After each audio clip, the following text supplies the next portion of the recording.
Welcome to the Open Mic Broadcast Network, the radio guy, Dr. Mike Prince. It is officially football season.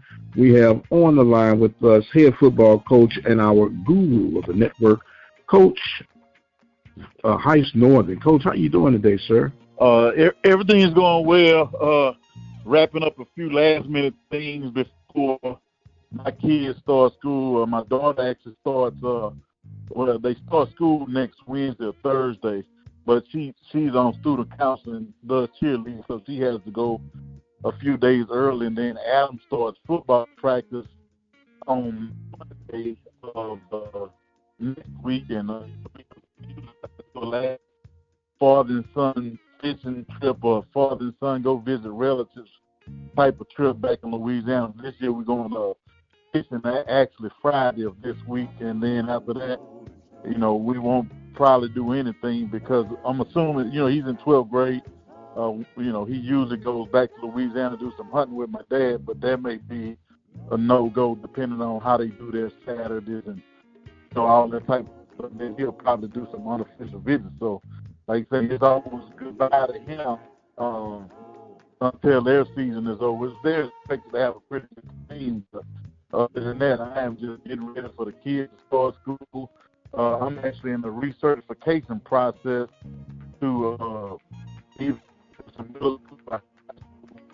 Okay, we're having a little challenge with your connection right now, Coach. You said you were in the recertification process? Yes, sir. So I may end up going to one of the local middle schools, which probably would work better for me because they play on Tuesdays, and those coaches get home, 5 o'clock at the latest. And then if I go the high school route, I'll probably just teach but won't coach because I don't want to not see him play many games his senior year. I got you. Well, it sounds like you might be priming yourself up for some future coaching gigs, sir. Yes, sir, I am. It's already been discussed that once he graduates 9 times out of 10, I will be on somebody's sideline or behind the scenes with doing some analyst work, something along those lines. So I'm hearing that you got permission from the Queen. Oh yeah. She, hey. Well, they say if I'm the head coach, she the athletic director and the president. I know that's right. She understands. She always said, almost one of those. Do what makes you happy. And, as long as it's not in Mississippi and Alabama, we'll see you pretty often. Well, for those who were wishful thinking in Alabama, Mississippi, I think you can shut your lid on that one. Well, look, I got one request, Coach. You talked about Adam going back for some hunting back home in Louisiana. Man, I got a request that you bring back some more of them deer burritos.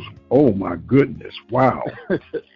Yeah, that's a guy over there in a real small town over there, and that's pretty much his business. He makes most of his money during the off-season or hunting season, doing his big business burritos, but he does the hamburgers, the ground meat, the different types of sausages, and he's made a pretty good name for himself in the world of deer, wild hog, alligator processing.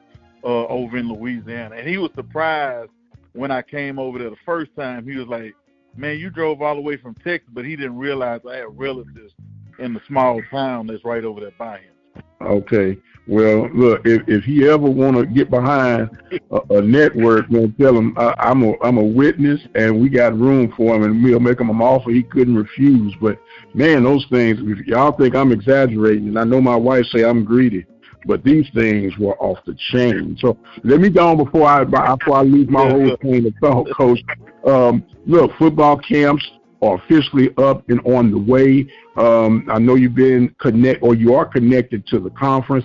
What kind of reports are you getting back, man, from what the camps are looking like so far? I know everybody, Ted and Jim, are the quarterbacks. They'll downplay them, don't want to let too much out in the atmosphere. But when you get to that eyeball test, you can pretty much gauge what's going on, right? Yes, sir. So one of the things that's going on, everybody pretty much has a quarterback battle going on, and there's some good battles going on for coaches are not going to say who's going to start for them, but some of the schools have open practice or semi-open practice, and you can tell sort of who's running with the first group, second group, or third group just by somewhat the order that they go, who's getting talked to more, who's talking to more people during practice for the open part of practice. Then with some schools, they'll maybe the first 30 minutes of practice are open, so that time is stretching, a lot of special teams work, some individual work, but you don't get to see the pass skillet part, what we call an inside run, the 7-on-7 running part of practice, or the team or blitz pickup part, because it gets a little bit into the scheme that people don't want other people to see. But they'll also allow, in some places, they'll allow the media to, all right, get your film, but once we get to a certain point, you can stay at practice, but if a guy gets injured, a guy makes a great play, or they don't let you film certain parts, but if there is an injury, they don't want that getting out to other schools. But there's some good battles going on all over the conference in terms of the quarterback play. But then, it's still some schools that are trying to replace their best wide receiver here, a couple of defensive linemen here. A lot of people thinking they have a good bit of depth right now along the offensive and defensive lines, because a lot of schools realize that's where you winning and losing ball games. That, some schools brought in as many as 12 defensive linemen, 12 offensive linemen. And I'm talking about on scholarship, where it used to be most people would have 7 or 8 on scholarship, but then a whole lot of walk-ons. Mm-hmm. So it's very interesting from that point.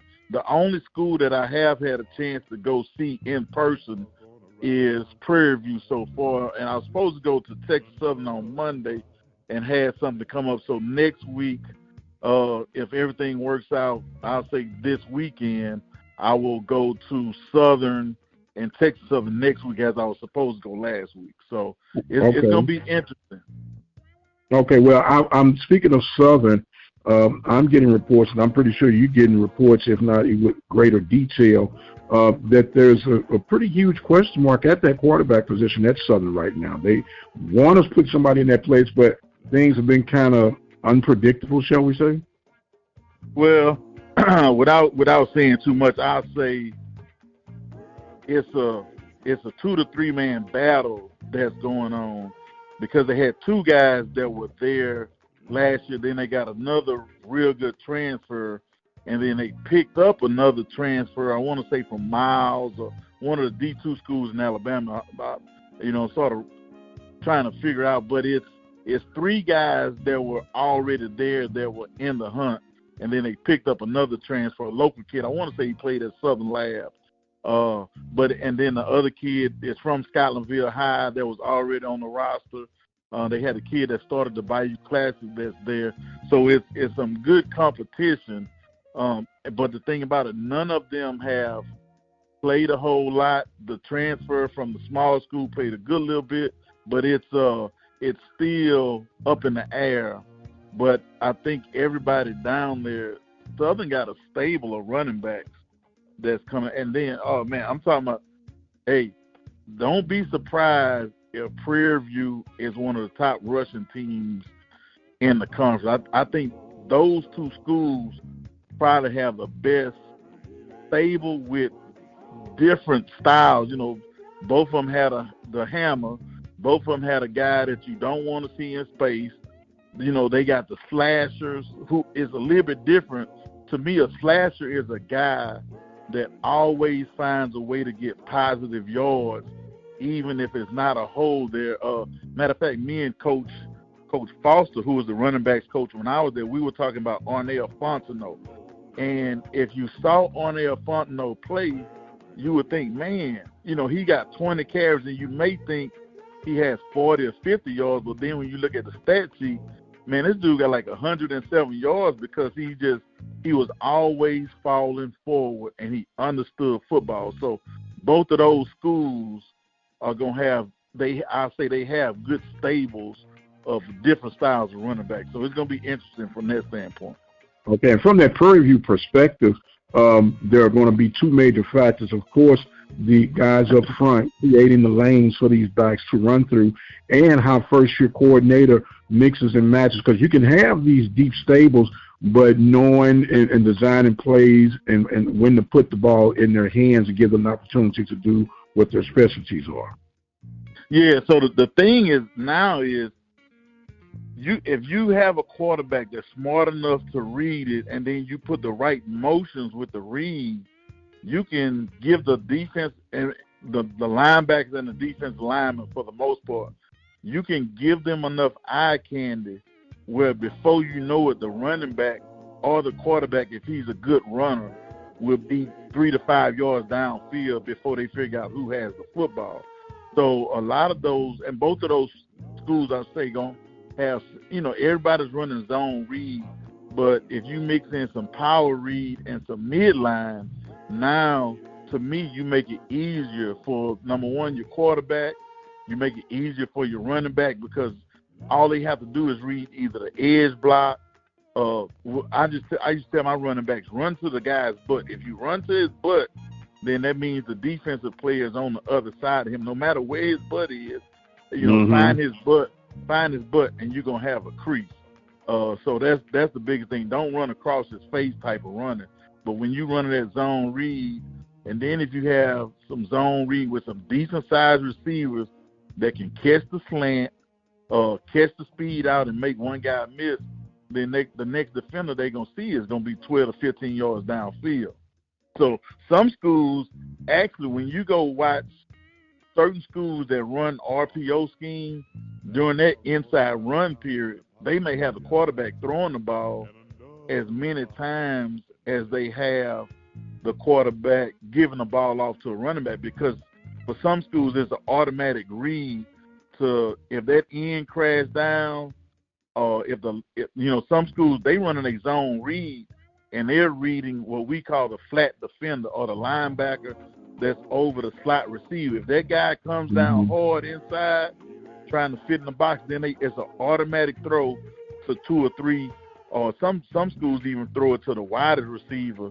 They'll tag. They may say 1, 2, or 3 at the end of their inside zone, and the quarterback knows if the inside zone and that guy comes inside, then I'm gonna throw the ball to 1, 2, or 3 receiver outside, and it's predetermined. So it's a lot that goes into that zone read. Everybody runs it, but you can teach your guys on certain plays. Who are we going to read? Or if you count the box and it's 6 in the box or 7 in the box, then it's an automatic passing play for some schools. Right. Well, then when you say that, Coach, especially with that look and everybody's somewhat copying each other, something that surprises me more often than anything is, to me, and I don't profess to be an offensive guy, but that hot route would have to be the slant route, based on that end read that you just spoke about. And why not you don't have to be the fastest receiver, but what about the tallest receiver with the best hands, whether it's a tight end and just play jump ball with the slant pass? Well, I think part of it is if you throw a ball high and it gets tipped, then you have a safety that may be over the top that has a chance to make a play. But like I say, what some schools do, and we were real big on this, just say when we had DeAndre Cooper at Prairie View, and you could look at, I'll put it like this, you could look at any Mark Orlando offense, any Coach Dooley offense, all those guys, Coach Fredericks, even Coach Whedon, who was one of our grad assistants doing Coach Orlando. A lot of those guys, if you have an ex-receiver, I'll put it like this, they'll put trips away from the X, away from DeAndre Cooper, or Southern had Michael Hayes, or, some of those guys that everybody in the conference knows. If you put that guy on the side by himself, how are you going to play trips? Are you going to roll to the trips? Are you going to try to play man on the backside? Or are you going to try to play cover 3 and play off and give up hitches all day? So it's a lot of things that you can do if you have an X. The slant may be one of the things, but what most people call a bow cut, the speed out, the hitch on the hitch and go, are going to be more popular because it's an easy outside throw rather than throwing the ball to somebody coming inside back to the quarterback. So it's a couple things that you can do with that offense, though, if you have a good X receiver. I mean, if you think about even some of the Jackson State offenses, when they had a real good X, you like say, how are you going to play trips? And if you play cover 2 to it, then you're going to get the ball ran on you. If you play man or anything other than cloud, what we call cloud, where you jam the receiver and try to have help over the top, then you leave yourself open to some big plays to the 3 receiver side. So, like I say, if you got you an X and a decent quarterback, you can make a lot of things happen in this RPO world. No doubt about it. We're talking with Coach Heiss Northern right now. Of course, we're talking football, not just SWAC football, but football in general. We had on the show athletic director Anton Goff from Prairie View. And, of course, with all the House bill stuff, the NILs, and how you're going to adjust this, that, and the other, and you got the increase from scholarships, and they're still waiting on what they're going to do on the football side of things on the FCS level. It brought to my mind this, Coach. We always looking for more money, which is almost like looking for that unicorn, right, because of donors fatigue and this, that, and the other. And I thought of a way that's somewhat outside of the box, and it might seem so crazy to other people, but I want to run this by you, you being a guy that understands the X's and O's, a way that your football program could benefit from an additional program that doesn't necessarily have to be a program that is sanctioned for NCAA competition. And I'm talking about wrestling. Now, you just made a mention. These guys are offering 12 scholarships to offensive and defensive linemen, and then those who are walk-ons. And if you set up an intramural wrestling, male-female wrestling program, you don't have to create a budget as an athletic department. You'll get more financial support as a student-based program, but you tied in somehow with the instructor and your ball players, not necessarily for being wrestlers, but teaching them how to use the techniques that are built on wrestling for guys who might be undersized or a little light in the pants for those fourth quarter pushes when it counts the most. Yeah, so one of the things with that, which a lot of schools used to have, I'd say a wrestling program, but the biggest thing is when you deal with wrestlers or wrestling is the weight content, unless you just say, okay, guys, I want you guys to take 1 or 2 days out of the week and go work with this coach, and he will teach you. The biggest thing about wrestlers, most of them have great balance, they understand leverage, and they have very strong hands. Now, that does factor into football. Like I say, I played with running back Lindsey Scott, who is a great high school wrestler out of Baton Rouge or Baker High School. And that dude had the best balance out of anybody that you could think of. Like I say, wasn't the fastest dude, but you're talking about a rock-solid football player that understood leverage and balance. He would get hit and, barely put his hand on the ground and pick up 5 to 7 more yards. So that helps your running backs. There's very good help with your offensive and defensive linemen because hand placement is real important. Hand strength is real important. And like I say, just getting leverage, you'll hear a lot of people say low man wins.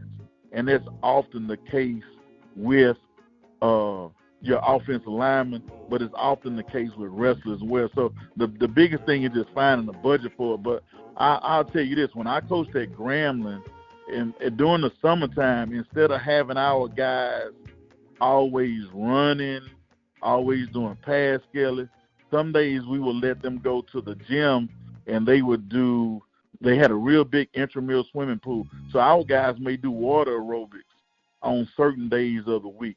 On some days they may go in there and do step aerobics. It just was another way to try to get them in some conditioning without beating up the legs. Another thing we did at Prairie View a lot of the coaches would bring their bikes, 10 speeds, whatever bikes we had, and if we had guys that needed to lose weight, those guys would go ride bikes. So it's a lot of different things. Like the wrestling would be, I guess, a little bit more beneficial, but it's a lot of things that some of the HBCU coaches are doing with their guys to not beat up the legs, to get them to lose weight, and still try to get them stronger, especially in, I would say, in your more rural areas where you got to find ways to occupy their time, because that free time is a sucker sometimes, boy.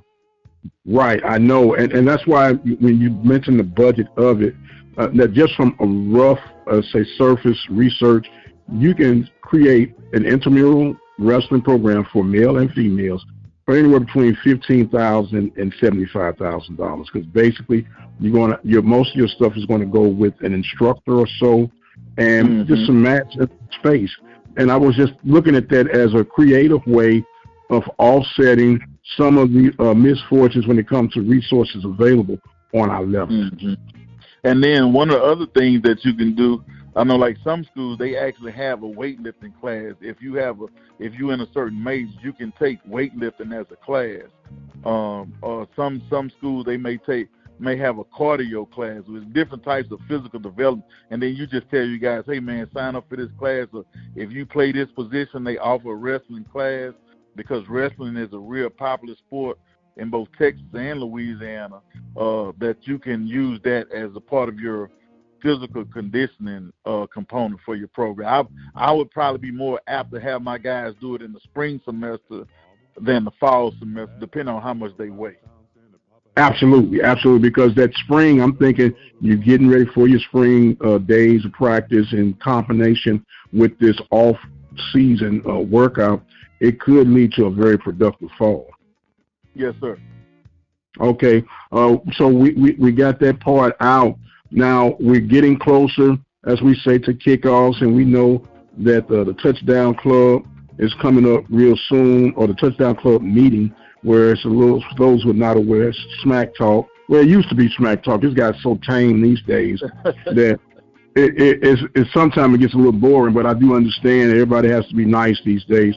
You've been on both sides of it, from Texas Southern and from Prairie View. And as I said, the edge has been shaved a little bit. We spoke with Coach Dishman earlier during SWAC Media Day, and he already said Bubba already kind of lined his pockets and told me, say, ain't really been no rival, man. We've been kicking y'all tail for the last 9 years. With Dishman's first go-around, I know if you remember your first time as the head coach and then the first time you were on the quote-unquote opposite side of the coin, what is that experience like?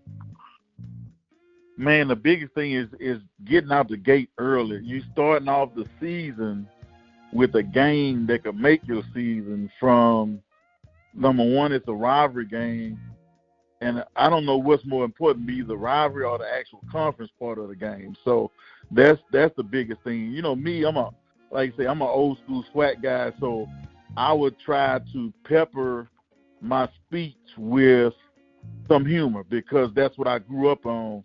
The Eddie Robinsons, the Archie Coolers, the Marino Chasms, telling stories at the old school SWAC media, not the media day, but I don't know, you probably remember. The bus tour. Yeah, they would go to New Orleans, Baton Rouge, Houston, Shreveport, Jackson, Mississippi, somewhere in Alabama. And, you know, every coach had, 10 or 15 minutes where they get up there and tell the stories about how they going to beat somebody, or tell the stories about the coach that was snoring in the bed. And, they got all the recruiting stories. So I like that. And I would always go prepared to tell a few jokes and then, talk a little bit about football. But you ain't going to say too much about it. But I'm old school SWAC, even though I consider myself to be a young guy. But I love getting up there on the microphone and telling a few stories before I talk about the game. And then you got to talk about the city, the host, the sponsors, and, all that type of stuff. So I really like that part. Now, the thing about it, I think some of the tameness came when, some guys sort of may have taken some things personal that were said. And then the thing about it, you got to think about, Dish. I apologize, but, when I see him, I say Dish, or Coach Dish. Coach Dish and Coach McDowell, those guys are buddies, much like myself and Asbury were when we were coaching against each other. I grew up with that guy, so I was I knew how to sort of joke with that joker, and make some stories, but it never got personal, And he wasn't the greatest storyteller, but he would come with his, he was I'm trying to think of, I can't think of who the coach was at Jackson when he was there, but he came from that line of guys where Judge, he played for Coach Judge, that's what they call him up there. But he played for those guys where it was like they were going, if they could score 100 on you and go for 2 late in the game, and you ask them why they went for 2, them jokers say because I couldn't go for 3, if it was a rival game. So he had a little bit smack talk, but he wasn't. I say he wasn't the storyteller that I was. But I think some guys, say some of the Alabama schools may have taken some stuff personal against each other, or if you get into a blowout and you score late in the ball game, now the guy's thinking about what you said at the press conference. So some toes got stepped on and some feelings got hurt. But I like old school smack talk, but like you say, keep it classy.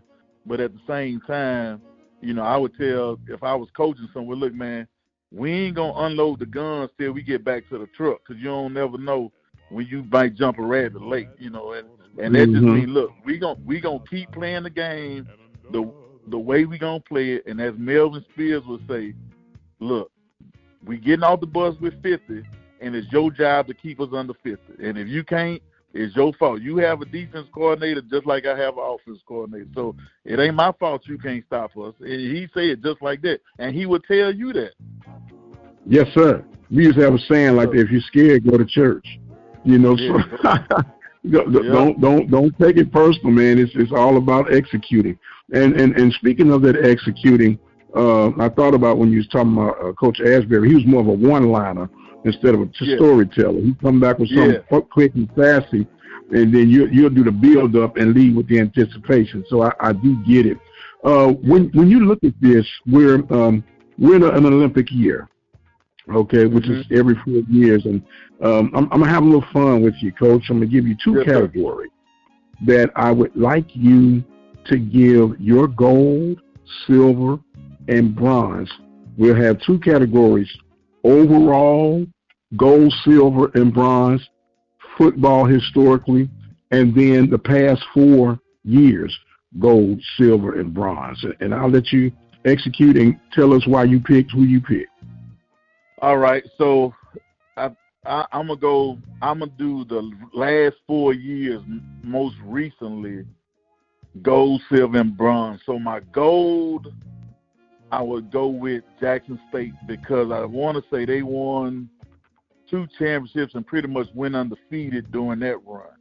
So I give them, even they had a decent year last year. It wasn't the year that they wanted, but they had a pretty good year for most people's standards. The next, I would go Jackson State, then I would go Florida A&M, because they had some good years, and their only loss was to Jackson State a couple years. And they beat a couple of people out of the conference as well. So I'll give them the silver. And my bronze is going to be the Prairie View Panthers. If you think about it, how many times that they have played in the conference championship game or won the West or finished, not way above 500, but they finished above 500 every year that Coach McDowell has been in. I know in Coach Dooley's last year they played in the champ. So that would be my 3 most recent: gold, Jackson; silver, Florida A&M; bronze, Prairie View. Now, before you go for all time, let me give you. I had the same 3 teams, but a little bit different order, and I'll tell you why. I had FAMU gold because they actually won the Celebration Bowl. Okay. I had Jackson State silver because of their SWAC conference dominance, and I gave Prairie View the bronze because of the, as you mentioned, the being in the championship game for the conference. Yeah, I mean, I could see it going that way, but I just went because Jackson beats FAM, I would say 3 out of the last 4 years. But FAM, you know, it's like Jackson made it to the NFC Championship game but didn't win the Super Bowl. FAM won the championship game and won the Super Bowl. But, you know, I think they finished 11-1 last year. But I think if you match both of those programs up with their best team over the last 3 or 4 years, I think Jackson is probably going to come out ahead of FAM if you take best team versus best team. But, you know, I say if you take the Deion team that he had with all the transfers in the world, the last year before he left, I think that was his best team with the amount of transfers and guys that even transferred to other schools and ended up playing. So I was that's why I went with that order. But I understand your placement as well. Right. Now let's go with your all-time football in the SWAC. I'm gonna go Grambling first because Grambling had an international name because, you know, like say because I was on the staff there, I remember going to certain schools in Louisiana when I first started coaching where older people knew Grambling's like fight song, or they knew about the Eddie Robinson show. Now in Louisiana, Notre Dame and Grambling had a football show that would come on Sunday mornings in the whole state because Louisiana is a quote-unquote Catholic state. And then, like I say, it would be Notre Dame's head football coach followed by Eddie Robinson football show in the state of Louisiana. So, you know, like you say, if you think in the 1970s and 80s, that is real big for any college program. But, you know, you think Graham was going to Hawaii and they went to Tokyo and played, and they were beating schools then with the amount of draft picks that they had. So I would say Grambling, number one. And then I think, I don't know if you could have a tie for a medal, but I would think the Jackson and Southern, and even if you think, go back to the Jake Gaither days at Florida A&M, you could put his teams right up there. That's why we have a gold, silver, and bronze, Coach. We can't split medals. Let me see. So the all-time, I might would go Grambling. Oh man, I'm gonna say Southern because I went to school there, and then I'm gonna say Jackson State. Man, that's tough, boy. You think about some that came right there. You know, like I say, I'm sitting here thinking about walking on the sideline when we played them one year. Right. You know, Ken Riley, who just got in the Hall of Fame. I knew his son. Right. You know, Ken coached that fan, but yeah, I'm gonna still say Southern because we got some Hall of Famers. I think we both have the same amount of Hall of Famers. And I'm going to have to go back and look and see the all-time series. But I know the all-time series with FAM and Jackson has to be pretty close. So I'm gonna say Jackson gonna get the bronze because they have the Hall of Fame lineage. They won a lot of championships, and just like say who they are and who they had there. You know, like, you know, 3 or 4 Hall of Famers playing at the same time. Southern didn't have 3 or 4 Hall of Famers at the same time, but I think over a period of time, we've had a little bit more stability, and I don't think Southern's lows have been as low as Jackson lows when you think about the state of the program. Well, and once again, we were in the same neighborhood. I had Grambling, Southern, and FAMU simply because of that national championship that FAMU won. So it was a hard pick, but I do get you. You know, because all of them have had their periods of low seasons, but not as, you know, bad as you would mention. So I just thought there would be some good, fun conversation, man. And you did the wise thing, keeping Southern in the mix too. Hey, man, I might get the blues when I go home, or somebody will type something in the comments like, man. And then, you know, like say when I think about it, when people, you know, see me, man, I heard you on the show, they may say, man, I heard you say this, or why you didn't say that, you know, all that type of stuff. So I get it. I have somebody remind me one way or another. And the other funny thing is, so sometimes when I go home, it's no telling whose shirt I'm going to have on. So I may have on a Grambling shirt.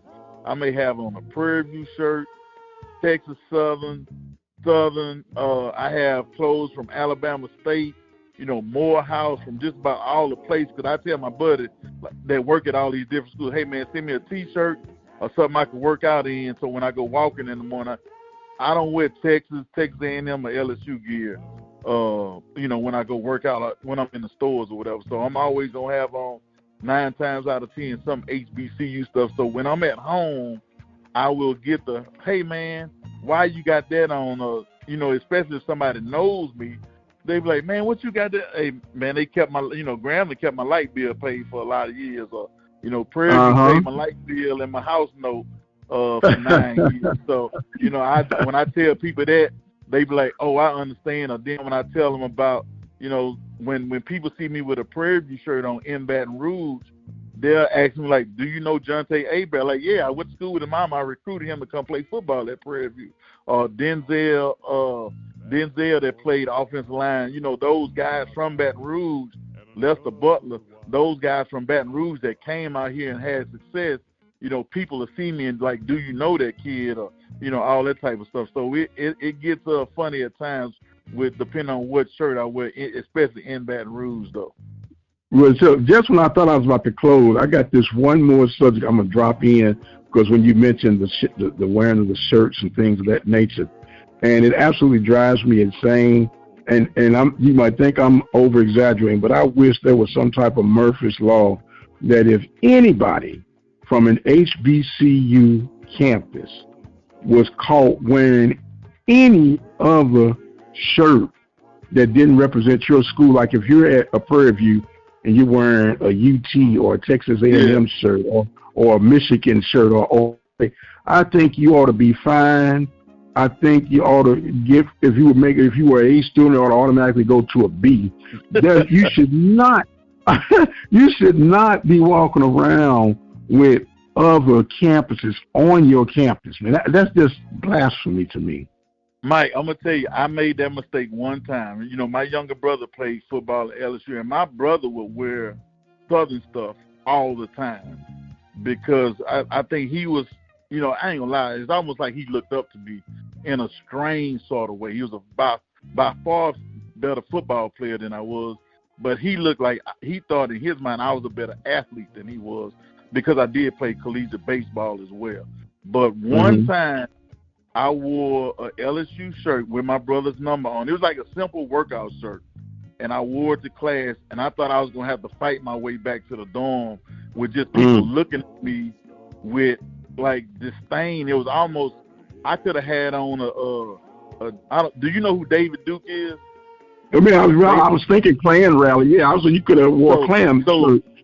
Man, I could have wore a David Duke for president shirt and not got some of the looks that I did wearing an LSU shirt on Southern's campus. So, I made that mistake one time, and I look, man, I just can't do this. Like, even if I went to my brother's games at LSU, if we were off, I would still wear a Southern shirt because I received a good reception down there. But he, on the other hand, I mean, I have pictures of my brother being on the sideline at Southern University and at Alcorn with him wearing a Southern football shirt. So it's we look at it a little bit different. I think it's because the pride that we have, like look, this is my school and that's who I'm riding with. But like I say, Adam don't own no UT, no A&M, no U of H shirts. He had one when Coach Harrison worked at Texas A&M, and he invited us to a game up there. But other than that, all my money goes to HBCU. Like I say, and my wife has almost gotten to the point where she'll say, Adam could go to any school he wants to, but our money going to HBCU. Now it's gotten to the point where it's almost like, look, you pick whatever HBCU you want to go to now, and we'll make it work financially based off of what you choose. Right. And like I said, maybe, Coach, I know you say you think of yourself as a young man, but maybe that's that old man rising up in you right now, and everybody's become so relaxed and complacent that, oh, man, it's no big deal. It's just, representing, no, the charity begins at home. I would wear, look, now I'm PV in and out. I'd wear a Texas Southern shirt before I wear a UT shirt. Yeah. That's for sure.